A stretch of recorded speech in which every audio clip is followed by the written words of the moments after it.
ایک بزرگ تھے تو وہ کنویں پہ پانی بھرنے گئے تو ایک خاتون بھی مٹکے میں پانی بھر کے جانے لگی تو تھوڑا کیچڑ تھا، وہل تھا، تو ان کی نظر پڑی تو انہوں نے کہا کہ ذرا دھیان سے پاؤں نہ پھسل جائے۔ تو اس خاتون نے گھڑا رکھ دیا اور اس عالم سے مخاطب ہو کے کہنے لگی کہ میں اگر پھسل جاؤں گی تو کیا ہوگا، گھڑا ٹوٹ جائے گا، دو آنے کا بازار سے اور لے آؤں، لیکن حضرت اگر آپ پھسل گئے تو کچھ نہیں بچے گا۔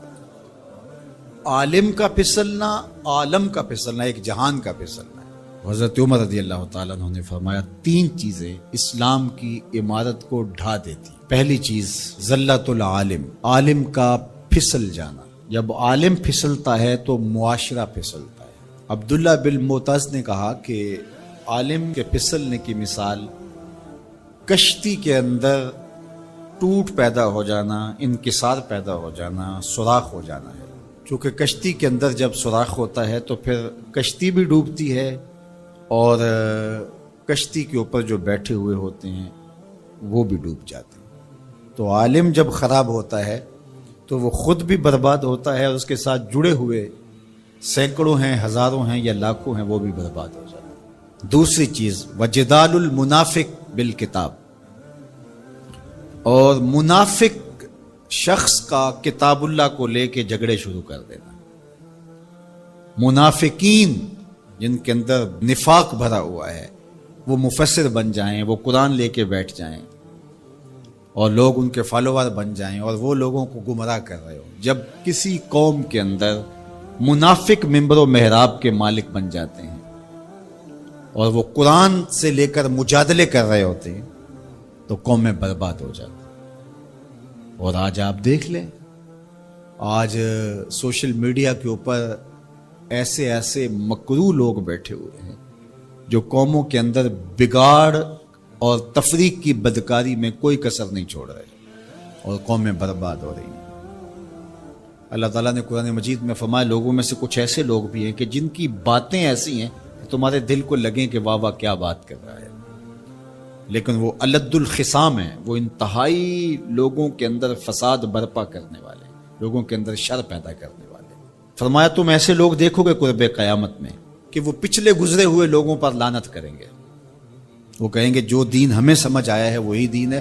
ماضی کے اندر بڑے بڑے محدث، فقیہ اور بڑے بڑے بزرگ، وہ کہیں گے ان کو کیا پتا تھا، دین کی تو سمجھ ہمیں آئی۔ اور آج ہم دیکھتے ہیں کہ لوگ کہہ رہے ہیں کہ ہمارے جیسا تو کوئی زمانے میں ہے ہی نہیں، دین کا تو فہم ہی ہمیں ملا ہے، ماضی میں تو سارے لچھے بیچتے تھے، انہیں کیا پتا تھا دین کیا ہے، اور بزرگوں کی پگڑیاں اچھالی جانے لگی۔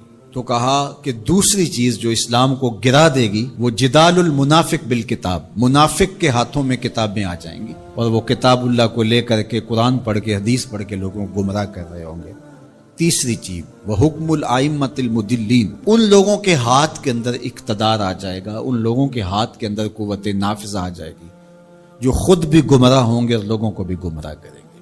جب یہ تین چیزیں ہو جائیں، حضرت عمر نے فرمایا تو اسلام کی عمارت ڈھا دی جائے گی۔ جب فتوے حکمرانوں کی مرضی کے مطابق دیے جائیں گے اور وہ اپنی خواہش کے مطابق فتوے کا معیار طے کریں گے تو پھر نتیجہ وہی ہوگا جو اس وقت پوری دنیا کے اوپر مسلمانوں کا ہو گیا۔ اور آج اسلام دنیا کے اوپر غریب الوطن ہے، ایسا غریب الوطن کوئی نہیں ہے جیسا غریب الوطن اسلام ہے۔ 56-57 اسلامی ملکوں کے اندر بھی اسلام کو کہیں جائے پناہ نہیں مل رہی۔ اج دین نبی دا وانگ یتیمہ کر کر تکے کھاوے، کتھوں لباں عمر بہادر جڑا روندے نو گل لاوے۔ جب ہم ہی اچھے نہیں ہیں تو پھر رحمت کی چادریں تو نہیں تان دی جائیں گی ہمارے اوپر، یہ حکمران عذاب ہے ہمارے اوپر اور یہ ہمارے گناہوں کی سزا ہے۔ حجاج بن یوسف بصری کا سخت گیر حاکم اپنے ہاتھ سے 70,000 لوگوں کو قتل کیا تھا، 90,000 لوگ اس کے حکم سے کٹے تھے۔ حضرت حسن بصری رضی اللہ تعالیٰ عنہ فرمایا کرتے تھے اگر پچھلی امتوں کے لوگ اپنے سارے ظالموں کو لے آئیں اور ایک پلڑے میں ڈال دیں، ہم صرف حجاج بن یوسف کو دوسرے پلڑے میں ڈال دیں گے، یہ پھر بھی بھاری ہو۔ صحابی رسول کو سین حرم میں ذبح کیا شخص، بہت ظالم شخص، تو کسی نے جرت کی، جرت کرنے والے ہر دور میں ہوتے ہیں، اور کہا کہ تو نے حضرت عمر کا زمانہ دیکھا ہوا ہے، اگر تو بچہ تھا اس وقت، ان جیسا انداز حکمرانی کیوں اختیار نہیں کرتا، اتنا بڑا ظالم کیوں ہو گیا تو حجاج بن یوسف نے جو جواب دیا وہ 2 لفظوں میں تھا، اس نے کہا تبازروا اتعمر لکم، تم ابو ذر بن جاؤ میں عمر بن جاتا۔ جب عوام اچھی نہیں ہوگی تو پھر یہی اوپر ہوگا. جب میں کہتا ہوں الہی میرے احوال دیکھ، حکم ہوتا ہے اپنا نامہ اعمال. اور ایک روایت میں ہے اعمالکم امالکم، تمہارے اعمال ہی تمہارے امال ہیں، جس طرح کے عمل ہوں گے اس طرح تمہارے اوپر مسلط کر دیے جائیں گے. بندہ سمجھتا ہے کہ یہ آ جائے گا تو شاید یہ اچھا ہوگا، یہ آ جائے گا تو شاید یہ اچھا ہوگا. ایسے کافی دیر پہلے ایک حکومت گئی، پھر اس کی بعد دوسری آئی، تو وہ کوئی صحافی تھے تو مجھے کہنے لگے کہ آپ کیا اس پر کہتے ہیں؟ تو میں نے کہا کہ ہم نے پھولوں کی آرزو کی تھی، آنکھوں میں موتیا اتر آیا. تو یہی ہوتا ہے، جب تک ہم خود اپنے آپ کو صحیح نہیں کرنا چاہیں گے اتنی دیر تک کچھ بھی نہیں ہوگا. اور دوسری طرف یہ جو نظام ہے اس وقت ہمارے اوپر مسلط، ہم وا دل نخواستہ قبول کیے ہوئے ہیں، اور یہ مشق تھی کہ چلو اس کے ذریعے سے کوئی بہتری کا راستہ نکلے، لیکن 70 سال سے وہ کولو کے بیل کی طرح وہی مشق ہو رہی ہے.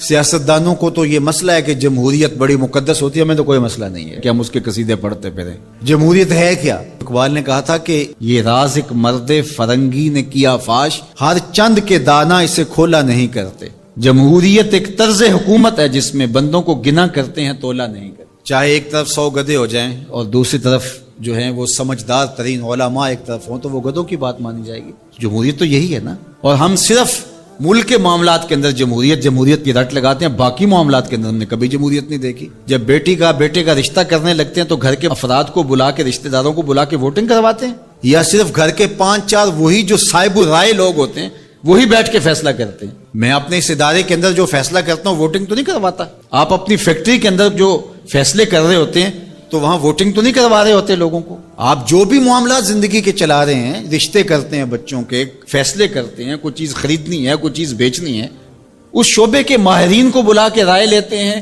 سمجھدار لوگوں کو بٹھا کر کے. اس وقت آپ کی کچن کیبنٹ بھی ہوتی ہے، سب کچھ ہوتا ہے اس وقت. اور یہ ملک اس قدر بے توقیر ہے کہ یہاں آپ اس شخص کی رائے لے رہے ہو کہ جو بریانی کی پلیٹ کے اوپر بک رہا ہے، اور آپ کہہ رہے ہیں کہ اس ووٹ کو بھی عزت ہونی چاہیے، اس کو بھی وقار ہونا چاہیے. کیا بات ہوئی آپ کی؟ ہماری تقدیر اگر بدل سکتا ہے تو وہ نظام محمد صلی اللہ علیہ وسلم بدل سکتا ہے. نظام خلافت ہماری تقدیر بدل سکتا ہے. ہم مشق کرتے رہیں، جو بھی کرتے رہیں، کچھ نہیں ہونے والا.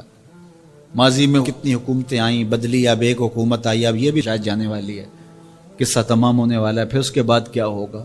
یہاں ایجنسیوں کے لوگ بھی موجود ہیں، میں میسج دیتا ہوں، کوئی ملک کے اندر سے سنجیدہ لوگوں کو اکٹھا کرے. 22 کروڑ کی عوام میں سے کوئی 100 آدمی بھی نہیں ملے گا جو دیانتدار بھی ہو، خیر خواہ بھی ہو اس ملک کا، اور باصلاحیت بھی ہو.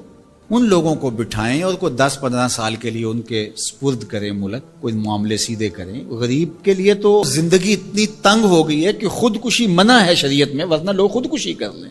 یہ حالات اگر یورپ میں ہوں، دیگر ممالک میں ہوں، تو وہ تو اجتماعی خودکشیاں کریں. یا ہمارا مذہب ہمیں روک رہا ہے اور ہم برداشت کر رہے ہیں اور صبر کر رہے ہیں. ہمارے مذہب نے ہمیں صبر کی تلقین کی ہے. ورنہ آپ گھر سے نکلتے ہیں، کوڑے کے ڈھیر پڑے ہوئے ہیں جگہ جگہ. لوگوں کے رویے کتنے کھردرے ہو گئے. رشتہ داریوں کے اندر باہمی الجھنیں، لڑائیاں، شر فساد، ایک دوسرے کی ٹانگیں کھینچنا. گلیوں بازاروں سے لے کر کے آپ اوپر کی سطح تک چلے جائیں، یہ معاشرہ نہیں رہا. یہ بے ہنگم ہجوم ہے، یہ وحشیوں کا ایک طبیلہ بن گیا ہے. انسانیت نام کی چیزیں تقریباً رخصت ہو چکی ہیں. یہ زندگی گزاری نہیں جا رہی، زندگی گھسیٹی جا رہی ہے. ہم اپنی لاشیں گھسیٹ رہے ہیں. زندگی میں طمانینت، سکون نام کی کوئی چیز ہی نہیں ہے. ہر بندہ ہاتھ ملاتے ہوئے دوسرے سے ڈر رہا ہے کہ پتہ نہیں یہ میرے ساتھ کیا کرنے والا ہے. یہ تو وحشیوں کا معاشرہ ہوتا ہے، انسانوں کا معاشرہ تو نہیں ہوتا. لوگ غریب سے غریب تر ہو رہے ہیں، اور چند لوگوں کے پاس دولتیں اتنی ہیں کہ ان سے شمار ہی نہیں ہو رہی. اور نفس کی کمینگی بھی ختم نہیں ہو رہی. کھا گئے لوگوں کو، لوٹ کے لوگوں کا خون چوس گئے. وہ کبھی آپ نے کوا دیکھا ہے جو بچے کے ہاتھ سے بھی روٹی چھین لیتا ہے؟ یہ ہمارے جو بچے ابھی پیدا ہونے والے ان سے بھی روٹی چھین چکے ہیں، اور آگے ان کی نسلیں ہماری آنے والی نسلوں کی روٹی چھیننے کی تیاریاں کر رہی ہیں. تو ہمیں اپنے آپ کو صحیح کرنا ہوگا. اور میں مشورہ دیتا ہوں، میری یہ باتیں ضرور پہنچائیں کہ خدا را رحم کیجئے. جو اپنے بند کمروں میں بیٹھے، انہیں نہیں پتا کہ لوگ کس طرح سسک کے زندگی گزار رہے ہیں، کیا اذیت ناک زندگی ہے لوگوں کی. تو اس لیے خدا را اس ملک پر رحم کھائیں. جن کے پاس قوت نافذہ ہے وہ ضرور اس کو استعمال کریں، اور کوئی ایسا فیصلہ کیجئے کہ جو یہ پج مردہ معاشرہ پھر سے جی اٹھے. اور وہ ایک ہی راستہ ہے، اور وہ راستہ میرے حضور کا دیا ہوا راستہ.